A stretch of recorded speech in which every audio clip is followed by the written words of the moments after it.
नमस्कार, मैं हूं रवि तिवारी। आप देखना शुरू कर चुके हैं लोकल टीवी छत्तीसगढ़।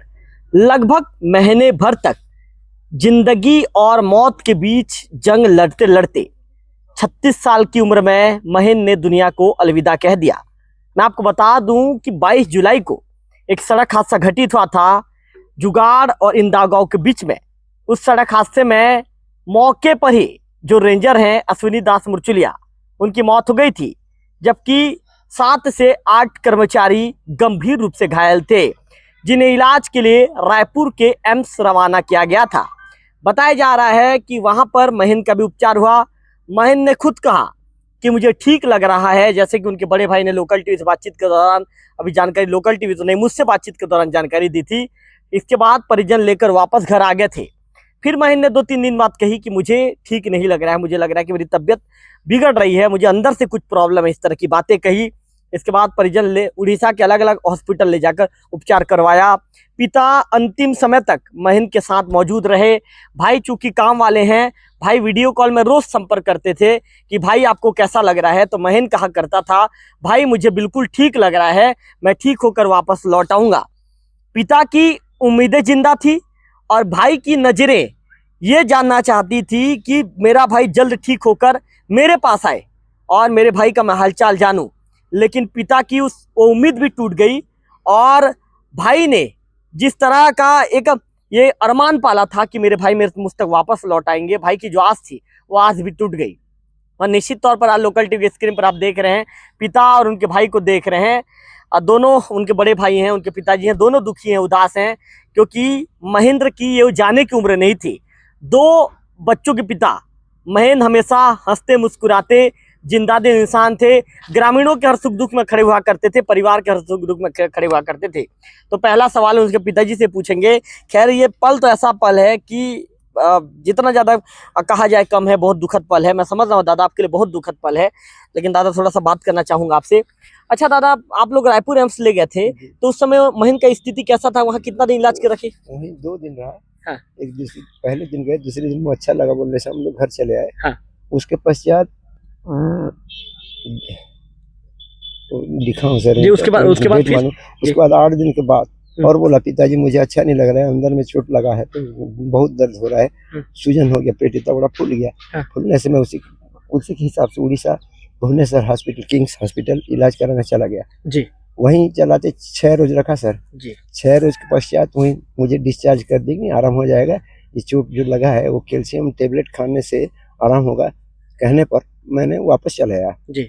उसके पश्चात और 2-4 दिन के पश्चात फिर पुनः लड़का बोला कि मेरे को दर्द नहीं हट रहा है, नहीं कम रहा है, मुझे और कहीं भी लो पापा बोले। पुनः मैं वहीं लेके गया और मुझे बोला भी गया था कि 1 हफ्ता के अंदर यही लाना कह के। फिर वहीं लिया, वहीं 14 को लिया सर।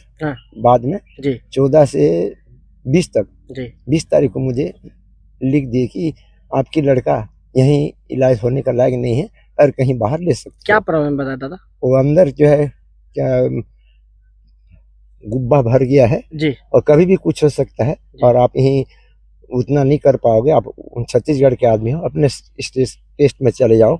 ऐसे कहने पर मैं रायपुर ले रहा था जी। रायपुर लेते वक्त बीच में गोरापदर के आस-पास में लड़का का दादा मतलब बातचीत कर रहे थे जब आप लेकर कर रहा सर। क्या बातचीत हुई थी दादा अंतिम बार मुझे मुझसे बात नहीं हुआ सर। वो बैठा था गाड़ी में, नीचे बैठा था, तो जैसे वो ब्लड ही लगा है सर यहीं पे, इंडोस्कोपिंग क्या बोलते हैं, ऑक्सीजन उसी में वो जाता था। मैं बोला बाबू क्या खाएगा क्या? नहीं पापा मेरे को खाने की इच्छा नहीं हो रही, तो जा नहीं रहा है, इंडोस्कोपी लगा हुआ है तो कैसे खाऊं मैं? तो डॉक्टर तो बोले थे मेरे को गिलास में हम दिए हैं, पाउडर दिए हैं, उसको कहीं भी पिलाना, लेकिन लड़का पीला नहीं चाहता था जी, तो मैं उसे कहीं पिला भी नहीं पाया सर। ठीक है दादा, आपका कहना सही है दादा, आप कोशिश तो अपने हिसाब से बहुत ज्यादा किए दादा। लगभग कितना दिन तक रखे दादा भुवनेश्वर में? पहले 6 दिन रखा था सर, और अभी जाके मंगलवार, बुधवार, गुरुवार, शुक्रवार जी 4 दिन का हो। तबीयत कब से ज्यादा बिगड़ गई दादा? ये बीच में जो कितने दिन पहले भुवनेश्वर जैसे रायपुर से आए तो भुवनेश्वर लिए उस समय बहुत बिगड़े थे, पेट पूरा सूजन हो गया था। रायपुर से आया तो ठीक था दादा जी? रायपुर से में डॉक्टर पता नहीं चल रहा था, रायपुर में कुछ नहीं बताया। हाँ वो बताया, लेकिन कम बताया, उतने ही पता नहीं चल रहा था उसका, उतना जांच नहीं हुआ था, जी, जी। तत्कालीन था। जी। ये भी मुझे बोला कि सर पापा मेरे को अच्छा लग रहा है, जी। उसको नहीं मानो अंदरूनी चोट को। बाद में जब अंदरूनी चोट का उसको आभास हुआ, तब मुझे बताया पापा मेरे अंदर भारी दर्द हो रहा है, ना सोने हो रहा है ना बैठने हो रहा है। इसके कहने पर मैं उड़ीसा ले गया। जी। महेंद्र के कितने 2 बच्चे हैं दादा? जी सर, एक लड़का एक लड़की है। पढ़ाई कर रहे हैं अभी? जी। बिल्कुल। क्या नाम लिखते हैं दादा? मेरा नाम बीरबाहू चंद्राकर। तो बीरबाहू चंद्राकर जी से बात करते करते मैं भी भावुक हो गया। किस तरह बता रहे हैं कि बेटा मौत को मात देकर जिंदगी की जंग जीत जाए, इसके लिए मैंने तमाम तरह की जो कोशिश है, मुझसे जितना बन सकता था मैंने किया। रायपुर से महेंद्र ने खुद कहा कि मुझे ठीक लग रहा है, रायपुर से वापस घर लौटे। 2-3 दिन बाद महेंद्र ने कहा कि पिताजी मुझे ऐसा लग रहा है कि मुझे अंदर से तकलीफ है, अंदरूनी प्रॉब्लम है। इसके बाद फिर से माफ़ी चाहूँगा, भुवनेश्वर के एक प्राइवेट अस्पताल में लेकर गए। वहाँ कुछ दिन रखने के बाद वहाँ वापस आए। फिर महेंद्र ने कहा कि पिताजी मुझे ठीक नहीं लग रहा है। इसके बाद फिर से इलाज के लिए जो है पिता लेकर गए थे। वहाँ 4-5 दिन रखने के बाद अचानक तबीयत बिगड़ी और पिता लेकर उन्हें जो है छत्तीसगढ़ के रायपुर ले जा रहे थे और गोहरापद्दर के बाद तबीयत बिगड़ जाती है और अंततः उनकी मृत्यु हो जाती है। उनके बड़े भाई भी हमारे साथ मौजूद है बातचीत करने के लिए। उनके बड़े भाई गए तो नहीं थे, लेकिन उनके बड़े भाई लगातार अपडेट ले रहे थे। अच्छा, आपसे जानना चाहेंगे वीडियो कॉल में क्या महेंद्र से कब बातचीत हुई थी?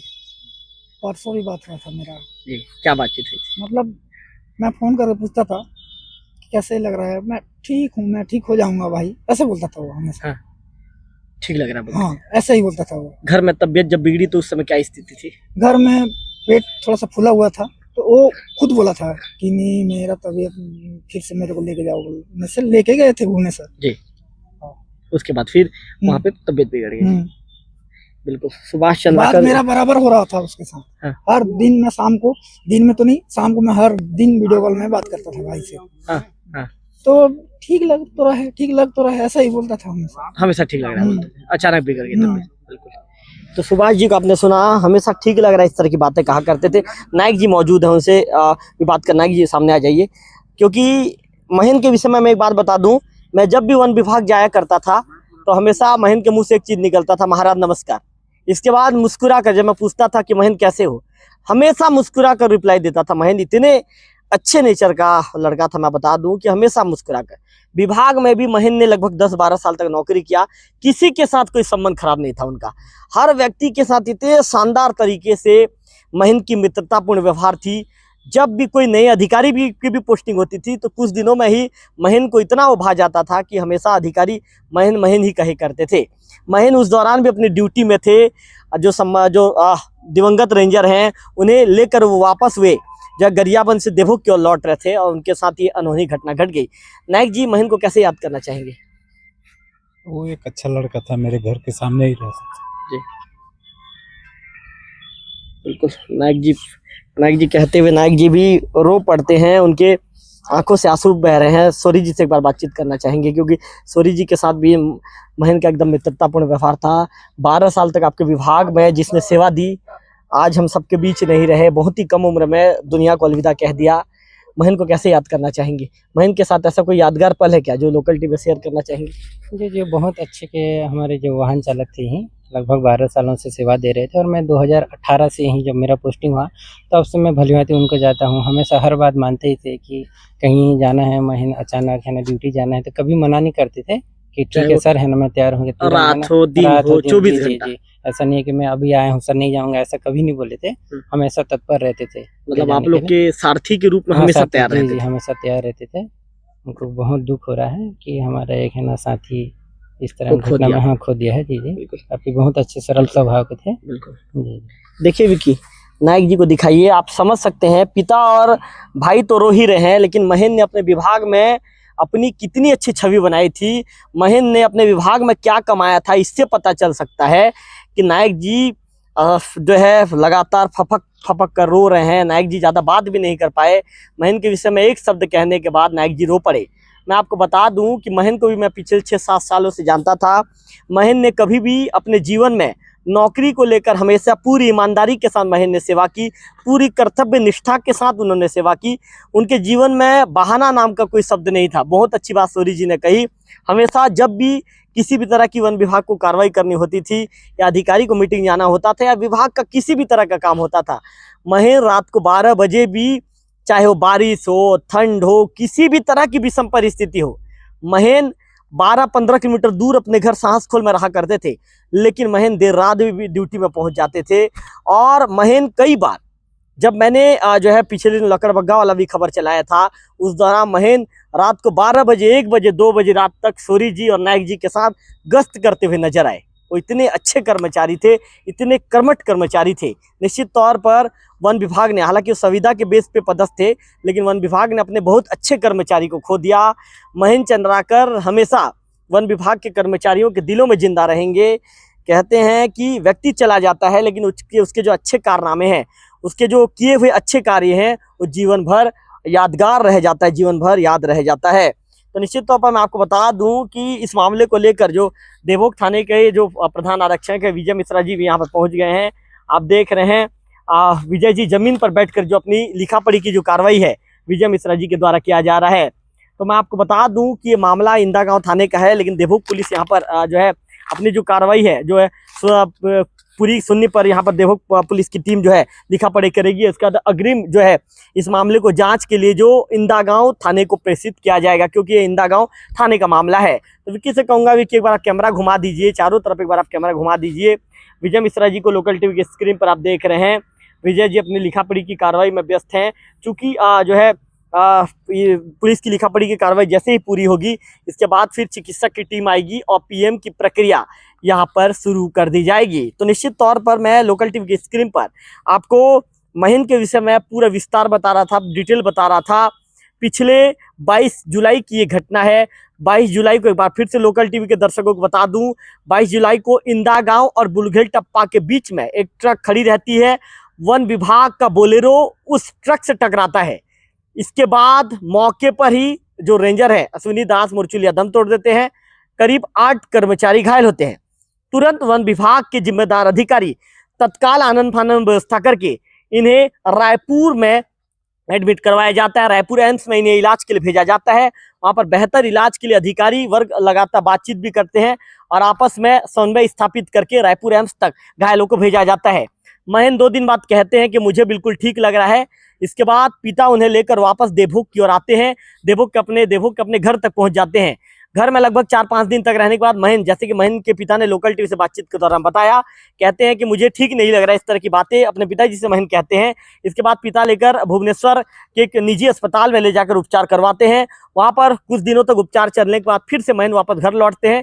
फिर 3-4 दिन बाद महेंद्र फिर वही शिकायत करते हैं कि पिताजी मुझे ठीक नहीं लग रहा है। फिर से महेंद्र के पिता बीरबाहू चंद्राकर जी ले जाकर उन्हें फिर से उपचार के लिए एडमिट करवाते हैं। और अंततः उपचार के लिए जब एडमिट करवाते हैं तो वहाँ के डॉक्टर 4 से 5 दिन तक उपचार करने के बाद कह देते हैं कि अब स्थिति ज़्यादा बिगड़ गई है, स्थिति ज़्यादा गंभीर है, ऐसे में आप छत्तीसगढ़ में ले जाइए और किसी अच्छे अस्पताल में इलाज करवाइए। इसके बाद जो महेंद्र जी के जो पिताजी हैं, महेंद्र जी के पिताजी उन्हें लेकर एम्बुलेंस के माध्यम से रायपुर के लिए रवाना होते हैं। और गोहरा पदर के पास, जैसे कि उनके पिताजी ने बताया कि गोहरा पदर के पास रास्ते में महेंद्र अंततः अपने जिंदगी को हमेशा के लिए अलविदा कह देते हैं। वे मौत को मात नहीं दे पाते और मौत उनके ऊपर जीत जाती है। तो निश्चित तौर पर एक दुखद खबर है और इस दुखद खबर को जो भी सुन रहा है, लोग निश्चित तौर पर भावुक हो रहे हैं। तो मैं आपको बता दूं कि मैंने पूरा अपडेट आपको सिलसिलेवार घटना के विषय में पूरी जानकारी दे दी कि घटना कब घटित हुई थी और घटना में क्या क्या घटनाक्रम किन किन बिंदुओं पर घटित हुआ था, तमाम चीज़ों की जानकारी मैंने आपको दे दी थी। तो लोकल टीवी की स्क्रीन पर आप देख रहे हैं कि विजय मिश्रा जी जो लिखा पढ़ी की जो कार्रवाई है, पुलिस के द्वारा लिखा पढ़ी कार्रवाई भी की जा रही है। चूंकि आज उनके पिताजी से पूरे मामले की जानकारी भी ली जा रही है, भाई से मामले की जानकारी ली जा रही है, परिजनों से मामले की जानकारी ली जा रही है। इसके बाद मामले की जब जानकारी ली जाएगी, पुलिस की लिखा पढ़ी कंप्लीट होगी, तो इसके बाद फिर पीएम करने वाले डॉक्टर यहाँ पर पहुंचेंगे और पीएम की प्रक्रिया संपन्न होने के बाद गमगीन माहौल के बीच जो है उन महेंद्र के पार्थिव देह को उनके परिजनों को सौंप दिया जाएगा। तो मैं आपको बता दूं कि 2 बच्चों कृषि से पिता का साया उठ गया है, पत्नी से पति का साथ छूट गया है, बाप का लाडला बेटा हमेशा के लिए दूर हो गया है और उनके बड़े भाई का जो है उनका भाई हमेशा के लिए दुनिया को अलविदा कह चुका है। तो परिवार का लाडला बेटा हमेशा के लिए उनसे दूर हो गया है। कैमरा पर्सन विक्की के साथ लोकल टीवी देवभूमि।